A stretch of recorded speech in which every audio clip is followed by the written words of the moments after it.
What's going on, everyone? Welcome back to the channel. In this video I'm going to bring you my long-term review of the Be Quiet. This is the 500DX. This is part of their Pure Base desktop computer lines, and it's mainly ATX form factor focused. I don't think you can fit an ATX form factor motherboard in here, but I'd have to double check that just to make sure. So I bought this about 2 years ago for about $100. It generally retails for, I think, right around there. It's a little bit more expensive now, mainly because with everything going on with COVID, it is a hot mess out there trying to get anything for retail price. So I had this for about 2 years. I had a 10-core Intel processor in here, 980 Ti, and I'll kind of go through the build quality of the design. A little bit of performance stuff is not going to be as in-depth as like Gamers Nexus, where they do really in-depth stuff. Be more from a general consumer kind of focused. So the build quality on this is top-notch.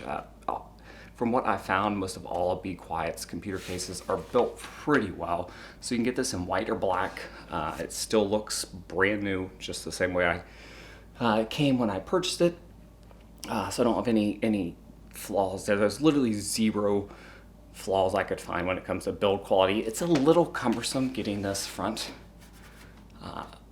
little front cover off to actually get to the filter. There's these little things in here you have to really clip and push in, and then you can just pull it out, but that's probably a cost-saving mechanism versus any type of design thing.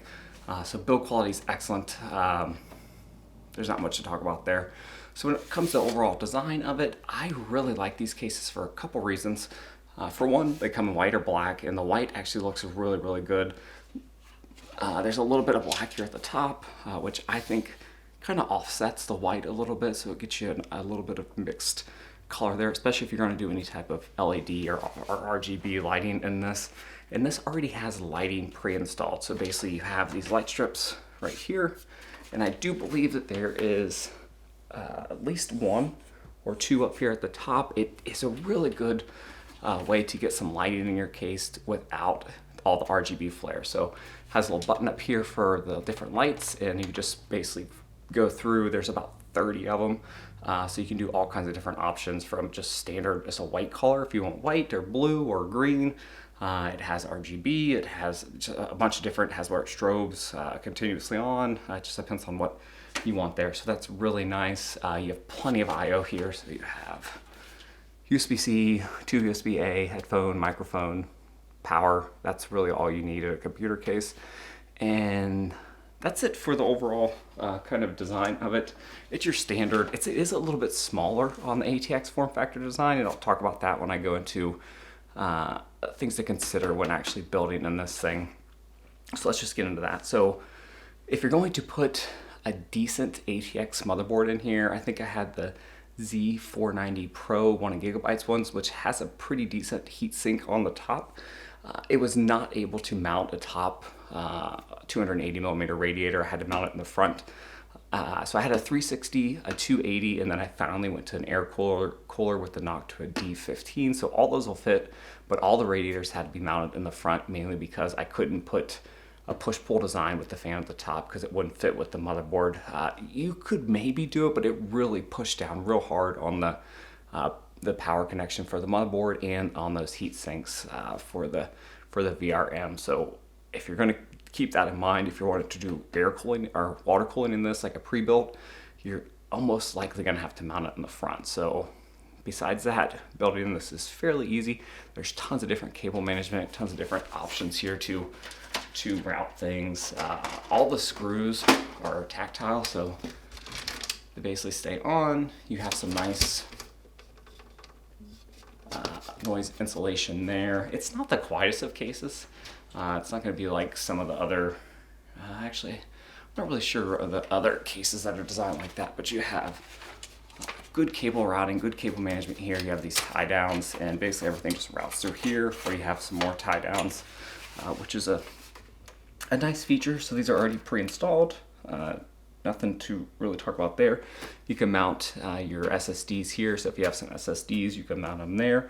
There is a hard drive cage down here at the bottom. Just be aware, if you do a 360 millimeter radiator, you're going to have to remove that hard drive cage. So you can mount, I believe, up to 2 hard drives and then 2 SSDs in here. I'm sure you could throw some other ones on here if you wanted, but it's really nice cable management. This actual cover here comes off. There's a little screw there, and you just take it off, and you can actually take that cover off, which makes it pretty handy if you wanted to remove that for any reason. I'm not really sure why you would, but you can actually remove that. It actually looks like there's more mounts. Oh, so you can, okay, here you go.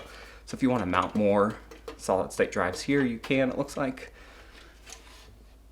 Yep, you can just mount them from the front. I did all NVMe drives, so I didn't have any drives in here. I have a home NAS, so I didn't have to worry about that. But building this is really easy. Nice spot for your power supply, standard ATX, and you do have a dust mount or a dust filter here on the bottom, which is nice. And that's really it. There's plenty of filters in here for keeping dust out. So you have one on the front, one on the top, comes out fairly easily, and then you also have the one on the bottom. So you're going to not have any issues with keeping the dust managed in here pretty easily. A few negatives about the case.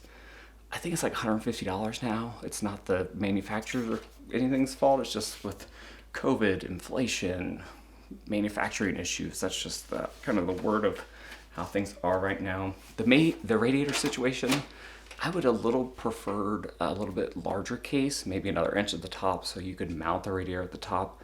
I had both Be Quiet radiators, and there's no way I could have mounted them at the top. It just didn't work. In my eyes, it just didn't seem like a logical option. It seemed a little bit unsafe, so I didn't do that.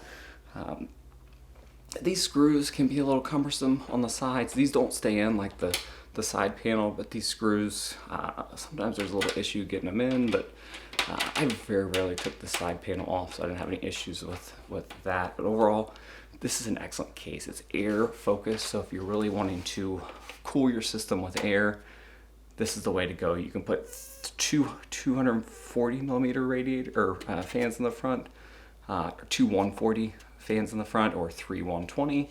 And then I put 2 140 at the top. So basically I had 2 140 in the front, 2 140 here, and then I had a 140 in the back. So you get about 120 or 140. I prefer 140 millimeter radiators just because I think they give you a little bit more better cooling, and they run at a little bit lower RPMs from what I have found.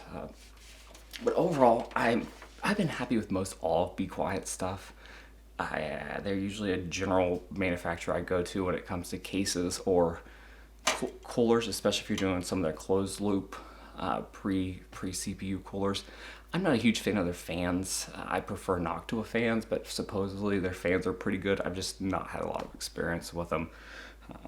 So that's it. Really happy with this. You can get it for $99. It's one of the better cases out there, especially with the lighting already pre-installed, and you have all kinds of different options, and you can turn it off, so it's not something that's always going 24/7. There's no software. It's just a button here at the top, so it's really easy to change through. It takes about 30 seconds if you want to change it up a little bit. So that's it. If you have any comments, questions, leave them below. I will get back to you. Have a good rest of the day, weekend, whatever is out there, and I'll see you guys next time.